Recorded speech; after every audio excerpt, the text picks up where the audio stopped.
औज़ुबिल्लाहिमिनश्शैतानिर्रजीम बिस्मिल्लाहिर्रहमानिर्रहीम अल्हम्दुलिल्लाहि रब्बिल आलमीन व सल्लल्लाहु अला सय्यदिना मुहम्मदिन व आलिहि ताहिरीन। नाज़रीन मोहतरम, सलामुन अलैकुम। ईद उल फ़ित्र की आमद है और ईद से पहले जो एक ख़ास पैगाम तमाम मोमिनीन को हर साल पहुँचाया जाता है, इसलिए कि वो ख़ास शब जो शब ईद उल फ़ित्र है उसमें एक ख़ास अमल है जो तमाम मोमिनीन अंजाम देते हैं, वो है मसला ज़कात फ़ित्रा का। ज़कात फ़ित्रा के हवाले से कई एक सवालात पूछे जाते हैं कि जिनमें मशहूर सवाल ये हैं कि फ़ित्रा कौन निकालेगा, किस पे वाजिब है, कब निकालेगा, उसका वक्त क्या है और कितना निकालेगा और किसको देगा। ये चंद सवालात हैं और बहुत अहम और इम्पॉर्टेंट सवाल हैं जिनको मुसलसल किया जाता है। और बाज़ औक़ात ये भी सवाल लोग पूछते हैं कि ज़कात फ़ित्रा का फ़ायदा क्या है, पैसे हमारे हैं, हम क्यों दें। और हालात इतने इस वक्त नामुसाइद हैं, ख़ुद इंसान परेशान हाल है इस कोरोना पेंडेमिक की वजह से, तो अब हम पैसे जो ख़ुद हम अपने ऊपर ख़र्च करना चाहें वो हम दूसरों को दें, उसके हमारे फ़ायदे क्या हैं, क्यों अल्लाह ने ये फ़ित्रा हमारे ऊपर रखा है।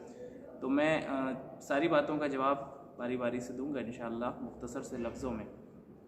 और सबसे पहला सवाल जो है वो सबसे पहले सवाल का जवाब भी यही रहेगा कि फ़ायदा क्या है। जब आपको फ़ायदा बताएंगे तो फिर इंशाअल्लाह इंसान कोशिश करेगा कि ज़्यादा से ज़्यादा फ़ित्रे के मामले में आगे रहे और इसमें कोई कोताही न बरते। सबसे पहली चीज़ मैं आपकी खिदमत में अर्ज़ करूं कि रवायात जो मुसलसल इस हवाले से आई हैं वो ये कि ये जो शब ईद है, वक्त क्या है। सबसे पहले मैं वक्त पे बयान कर दूं। फ़ित्रा निकालने का वक्त है शब ईद से लेकर के नमाज ईद तक। जैसे ही चांद रात आ जाए और चांद ईद का दिख जाए, यकीन हो जाए आपको और पता चल जाए, उस वक्त से लेकर के नमाज तक का जो वक्त है वो फजीलत का वक्त है। नमाज से पहले पहले आपको फ़ित्रा दे देना है। फ़र्ज़ ये कर लें कि अभी ऐसे हालात हैं, मुमकिन है बहुत से लोग नमाज ना पढ़ पाएँ, तो जो नमाज ना पढ़ पाए उसके लिए ज़वाल तक का वक्त है, वो ज़वाल तक मौका है उसके पास, वो ज़वाल तक फ़ित्रा दे सकता है। लेकिन अब ये देखा जाए कि जिस शब में आप फ़ित्रा निकाल रहे हैं, इस शब की अहमियत क्या है, फिर समझ में आएगा कि फ़ायदा क्या है ज़कात का। तो मैं आपकी खिदमत में अर्ज़ करूँ कि रवायात के मफ़हूम ये हैं कि ये शब जो शब ईद है, जो चांद रात जिसे आप कहते हैं, ये शब क़द्र से कम नहीं है। इसकी फ़जीलत शब क़द्र से किसी भी एतबार से कम नहीं है। बहुत बाफ़जीलत शब है जिसके बहुत से ऐसे असरात हैं जो इंसानी ज़िंदगी में मुतरत्तब होते हैं। यानी जिस वक्त आप ज़कात निकालते हैं, जिस वक्त आप फ़ित्रा देते हैं, जिस वक्त आप उस शब में इबादत करते हैं, ज़ाहिर ये भी इबादत का एक हिस्सा है, तो इसका जो सवाब अल्लाह ने मुअय्यन किया है वो हम इसे बज़ाहिर समझ नहीं सकते। मैंने कहा हमारी ज़िंदगी पे कैसे असरात होंगे वो मैं आपके सामने पेश करूँ। और वो रवायात यूँ है कि इस शब में जब आप फ़ित्रा निकालते हैं, फ़ित्रा निकालने का सबसे पहला फ़ायदा ये है कि आपके तमाम तर रोज़ों की कबूलियत का दारोमदार इसी एक फ़ित्रे पे है। जिस वक्त आप फ़ित्रा निकालते हैं, फ़ित्रा आपका निकालना गोया वो जो आपने पूरे रोज़े रखे हैं, 29 रोज़े, 30 रोज़े, इन तमाम रोज़ों की कबूलियत का सबब है। अब आप अंदाज़ा लगाइए कि ये कितना बेहतरीन अमल है और कितना बेहतरीन काम है जिसे आप करें और ये आपको ज़मानत मिल जाए कि आपके रोज़े कबूल हैं। वरना कौन जानता है कि उसके रोज़े कबूल हैं भी या कबूल नहीं हैं। लिहाजा रोज़ों की अपनी कबूलियत चाहते हैं, सवाब लेना चाहते हैं तो फ़ित्रा निकालिए।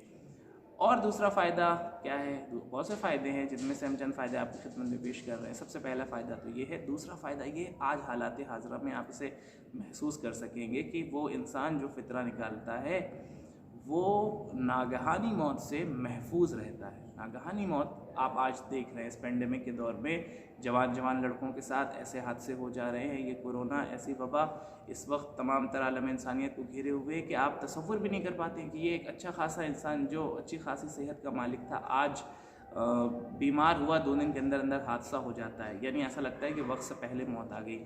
तो इन चीज़ों से अगर बचना है तो फ़ित्रा निकालने के लिए ख़ुद को आदी बना लीजिए और फ़ित्रा निकालने के आदी हो जाइए।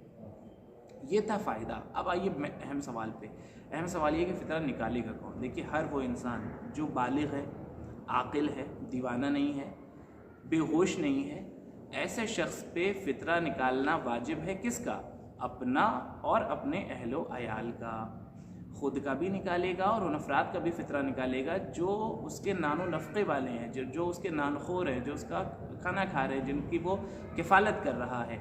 अच्छा, किफ़ालत पे सिर्फ घर वाले नहीं आएंगे, फ़र्ज़ कर ले कि बाप है वो निकाल रहा है अपने बच्चों का, बीवी का, वो अफराद भी जो उसके तहत किफ़ालत है, फ़र्ज़ ये करें कि कुछ ऐसे इंसान हैं जिनको वो खाना खिलाता है, उनके यहाँ काम करने वाले अफराद हैं, ड्राइवर है उनका, मुसलमान हो गैर मुसलमान हो फ़र्क नहीं पड़ता, अगर वो उनके घर खाना खाते हैं और उनके घर का वो पूरी जिम्मेदारी उठाए हुए है जो सरपरस्त है, तो वो उनका भी फ़ितरा निकालेगा। इसी तरह से अगर कोई मेहमान भी शब ईद आपके घर आ जाए और वो भी जब ज़ाहिर आपके घर खाना खा रहा है शब ईद, तो वो उस वक्त के लिए आपका नानखोर हो गया, तो उसका भी फ़ितरा निकालना पड़ेगा। लेकिन हाँ, अगर वो बच्चा जो अभी मुतवल्लिद ही नहीं हुआ है, जो शिकम मादर में है, इसका कोई फ़ितरा नहीं है। अब ज़ाहिर है मसला बिल्कुल वाज़ेह है कि उस शख्स पे वाजिब है जो बालिग़ है, आक़िल है, मजनू नहीं है, बेहोश नहीं है, उसको फ़ितरा निकालना है अपना और अपने अहल अयाल का। फ़र्ज़ ये कर लें कि 2 बेटे हैं किसी शख्स के, वो 2 अलग अलग शहरों में रहते हैं, बाप ने फ़ितरा निकाल दिया, अब उन दोनों बेटों पे वाजिब नहीं है फ़ितरा निकालना, वो निकाल सकते हैं, क़ुर्बतन इल्लाह की नीयत से निकाल सकते हैं। लेकिन चूँकि वो अभी बज़ाहिर उनका कोई अहल अयाल नहीं है, वो ख़ुद तन्हा रह रहे हैं, बैचलर हैं, अपनी लाइफ जी रहे हैं, और उनका जो है वो फ़ितरा उनके वालिद ने, उनके घर वालों ने निकाल दिया है, तो उन पे वाजिब नहीं होगा, वो क़ुर्बत की नीयत से निकाल सकते हैं। ये एक मसला। अब आ गया सवाल ये कि फ़ितरा कब निकालना है, ये भी हमने आपको बता दिया कि शब ईद से लेकर के नमाज ईद तक कौन निकालेगा ये भी बता दिया। लेकिन ये फ़ितरा देना किसको है? फ़ितरा देना है मुस्तहक़ को, फ़ितरा मुस्तहक़ को दिया जाएगा। मुस्तहक़ कौन है? मुस्तहक़ वो है जो साल भर का अपना ख़र्च न रखता हो। देखिए, साल भर का ख़र्च का मतलब ये नहीं होता कि यानी ज़ाहिर है जो भी इंसान है जो थोड़ी बहुत नौकरी करके कुछ पैसे कमा रहा है, या वो अफराद हैं जो रोज़ाना मेहनत करने वाले हैं, इनमें भी 2 तरह के लोग होते हैं। एक वो ये होते हैं जो साल भर का ख़र्च अपना रखते हैं, जिनके पास इतना पैसा होता है कि वो साल भर का ख़र्च रखें। एक वो होते हैं कि जिनके पास बज़ाहिर साल भर का ख़र्च नहीं होता, लेकिन उम्मीद रखते हैं कि हाँ उनका साल भर का ख़र्च निकलेगा। यानी ऐसा नहीं है कि वो बिल्कुल हैंड टू माउथ हैं, कुछ भी नहीं है उनके पास, वो अगर आज कमाएंगे तो आज खाएंगे, वरना कल की उन्हें ख़बर ही नहीं है। ऐसा नहीं है। जिसको उम्मीद है कि हाँ वो साल भर का ख़र्च निकाल सकता है, हमने 4 दिन काम किया, हम 8 दिन का ख़र्च निकाल लेंगे, हमने 1 हफ़्ता काम किया, हम 1 महीने का ख़र्च निकाल लेंगे, तो ऐसा इंसान भी फ़कीर शुमार नहीं होगा, इसको भी फ़ितरा निकालना होगा। और ऐसे इंसान को फ़ितरा नहीं दिया जाएगा। फ़ितरा सिर्फ़ उसको देना है जो फ़कीर है, जिसके पास अपने अहल वयाल का ख़र्च नहीं है और वो मुस्तहक़ है वाकई। तो मुस्तहक़ तक पहुंचाना ज़रूरी है। जिस करेंसी में फ़ितरा निकाला जाएगा उसी करेंसी में देना ज़रूरी है। यानी अगर आपने रुपए निकाले हैं तो रुपए ही देने हैं, जो पैसे निकाले हैं वही पैसे देने हैं। आपको चेंज नहीं करना है कि आपने फ़र्ज़ ये कर ले कि 10 रुपये के सिक्के से निकाले थे और आपने कहा कि नहीं हम 100 के नोट दे देंगे, ऐसा नहीं होगा। नोट आप उसमें से बदल नहीं सकते हैं, करेंसी आप उसके अंदर से चेंज नहीं कर सकते हैं। जो सबसे ख़ास मसला है वो हमने आपके सामने पेश किया। और सबसे आखिर में एक सवाल जो बारहा पूछा जाता है, जिसकी कोई ज़रूरत नहीं है, मैं फिर से अर्ज़ कर रहा हूँ कि कितना निकालना है फ़ितरा। ये सवाल देखिए हर साल पूछा जाता है, ये कोई नया मसला नहीं है, ये नौरोज़ की नज़र नहीं है कि इस साल ये रंग है अगले साल दूसरा रंग है। ये हमेशा फ़िक्स है, और वो फ़िक्स यूँ है कि आपको 1 सा यानी 3 किलो के हिसाब से जो ग़िज़ा आप खाते हैं, आटा, चावल या जो भी ग़िज़ा आपके यहाँ की अहम ग़िज़ा कहलाती है, मेन ग़िज़ा कहलाती है, उसी का आपको निकालना होगा फ़ितरा। एक इंसान चावल खाता है, साउथ इंडियन है, वो रोटियों से उतना लगाव नहीं रखते हैं, रग़बत नहीं रखते हैं, उन्हें चावल का निकालना होगा। और रोटी वाले अफराद जो रोटी खाने वाले हैं वो आटे की कीमत के हिसाब से निकालेंगे। आटा भी निकाल सकते हैं, उसकी कीमत भी निकाल सकते हैं, जो भी पैसा उसका होगा। और ये था वो सबसे अहम मसला जो हमने आपकी खिदमत में पेश किया। परवरदिगार आलम हम सब की इताअत व इबादत कबूल फ़रमाएँ, और अपने ज़कात व फ़ितरे को कोशिश कीजिए जल्द से जल्द मुस्तहिक़ीन तक पहुँचाइए। व आखिर दावाना अनिल हम्दुलिल्लाहि।